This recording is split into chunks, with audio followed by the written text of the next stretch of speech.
Kami semua mengucapkan selamat menyambut Hari Tahun Baru Cina. Kongsi, kongsi. Walaupun anak saya memang mempunyai masalah sensori dari segi bunyi dan rasa, tetapi when it comes to lion dance, dia suka sangat dengan the lion. Dia akan ikut, yes, because of the texture yang berbulu.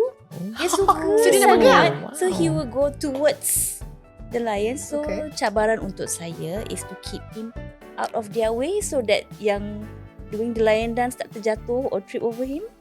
In term of fireworks kan, anak-anak saya dulu memang mula-mula takut bila dengar bunyi, tak tahan tau bunyi bunga api kan.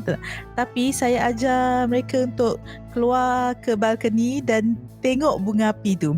Sebab bunga api tu kan cantik, yang besar tu kan.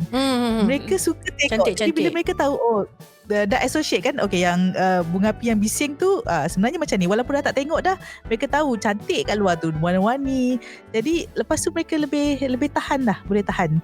Kalau tak dulu dia hanya bunyi bising lah, bising dia tak tahan. I think ada setengah macam, kalau kita enjoy, kita boleh bukan paksa diri, tapi kita punya perception pada sensory tu berlainan.